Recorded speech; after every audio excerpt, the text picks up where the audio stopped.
Thank you. How you doing? I am too. Where y'all from? Well, I am too. That's great. That's great.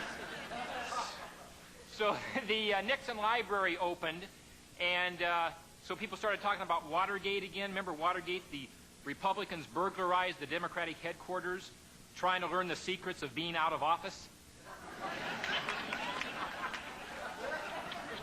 And I see a big headline a while back, Dan Quayle changed his mind about Soviet Union. He no longer thinks it's in France. And according to Time magazine, President and Mrs. Bush, sometimes referred to as the Bushes,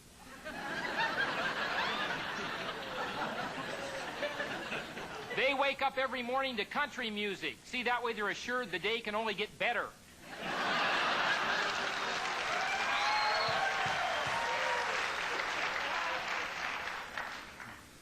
My favorite singer is still James Taylor. I love the words to James Taylor's songs. I've seen fire and I've seen rain. I mean, this guy has really been around.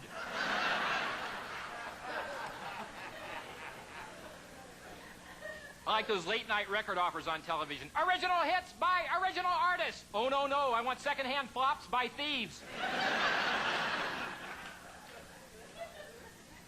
Barbra Streisand did a cable special. They kept bragging her first televised concert in 20 years. Well, I can top that. I haven't done any. Let's talk about the news. There's so many controversial issues. Somebody said to me, are you pro-life? I said, not if it's Zsa Zsa Gabor. Applause. And in the Philippines a while back, this is true, it was the earthquake, and a man was buried underneath the rubble for a couple weeks. To stay alive, he had to drink his own urine. Boy, I'll bet that guy never complains about bad coffee again.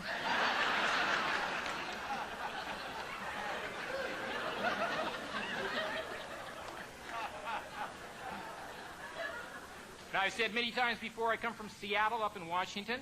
And, okay, a lot of people, all right. But I spent a lot of time over in Squirt, Washington, a tiny, tiny town over in eastern, Squirt, Washington. One time I went to the Squirt ski lodge. What a cheap ski lodge. There's no chairlift. They have meat hooks going up and down the mountain. There's one time I was real depressed in Squirt. I went to budget psychiatrist, $3 a visit. Oh, you get what you pay for. I'm threatening suicide. He's saying you gotta do what you gotta do.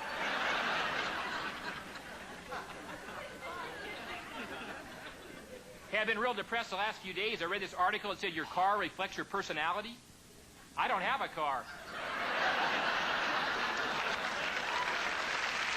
More applause.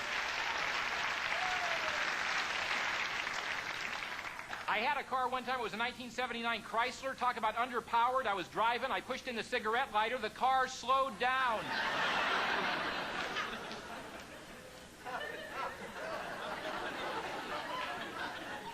You've seen me before. You know I'm the comic who's always looking for a gimmick. Tonight, I'm the food comedian. I want to talk about food because I like the variety packs of the cereals, 10 individual servings, and you eat the ones you like best first, and you get down to one pack, and it's always product 19.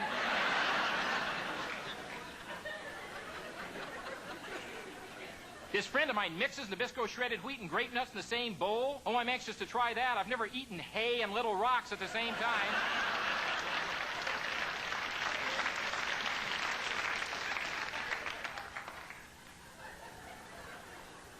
I like going shopping for food at the supermarket, but they're such nitpickers. They make all that money. They're so fussy. They got the 6-packs of the soda pop there in the cans, and they're stuck together, and I don't want the whole thing, so I tear off one or two, right?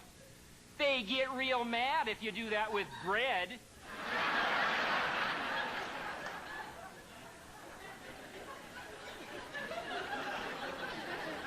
I like going out to eat in restaurants in Los Angeles because you get to see a lot of famous people. I was in a restaurant one night. I saw Vidal Sassoon. I couldn't believe it. I went up to him. I said, Mr. Sassoon, I'm kind of worried because I know if you don't look good, I don't look good, and you don't look good.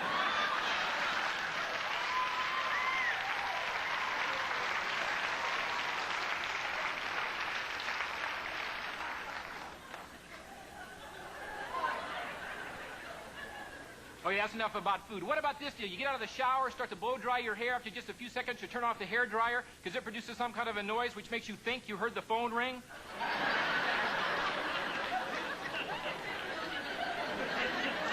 Is that the devil? What the hell is that?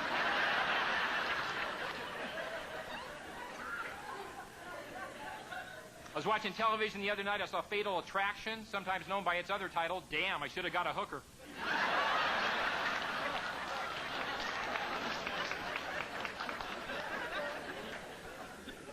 I used to be very anti-women. One time I took out a cross-eyed girl and bought her a whole bunch of drinks just so I could keep saying, here's looking at you, kid.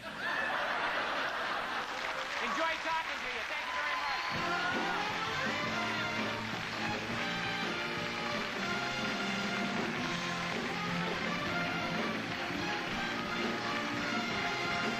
Very funny, George. Nice to see you. Nice to see you. Charlie asked me to give you the name of his tailor.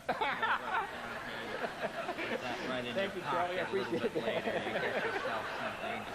We'll get it over Help here. you out there. Okay, thank you. Now, that's a handsome outfit. The pink Thank with you. the sort Like of that? the... Yeah. Peter LaSalle, the producer, accused me of wearing this shirt before, but I think this is my first time on the Tonight Show that I've worn it. I so. think it's a handsome, Yeah. Thank you very much. You know, usually that form-fitting stuff, you know. So what are you doing these days? Well, I know you watch a lot of TV. A lot of TV. I was watching Very busy. Donahue. Very busy watching Donahue in the daytime. He had on people who'd been married a whole bunch of different times. And he says to one guy, he says, to what do you attribute the fact you've been married to the same lady 3 different times? And the guy says, poor record keeping. So I thought that was very interesting. Very interesting. Now, I imagine you went through some hard times starting out, probably right up to now. Judging from my clothes, you're thinking of. No. Actually, the worst thing I ever had happen was, you hear all these horror stories, but the worst thing I ever had happen, I was in a strange town, I ran out of money. I didn't eat for 3 days, I'm starving to death, I panhandled 50 cents. I put it into the vending machine, I'm standing there trying to decide which would be more filling, a candy bar, peanuts, potato chips.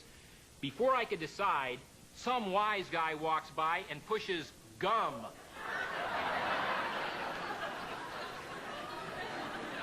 Somebody burped right on the punchline. Did you hear that? Right on the punchline they burped. I would save those stories for the book. Oh. Really, yeah. Now, I know.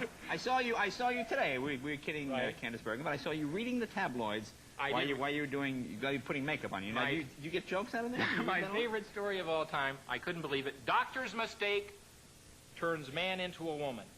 And I'm thinking, what did that doctor say when he first realized that mistake? Oh, no! Ain't this a bitch?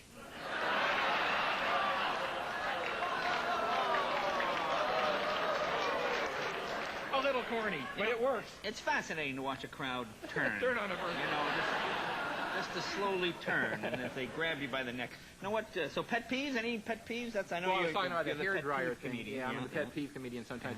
I hate this. I say something, I know the person heard me say it, and they repeat what I say. Can I borrow $5? I know the guy heard it. He says $5. So what I do now, if I know they heard it and they repeat it, I switch what I said to mix them up. Ah. Okay.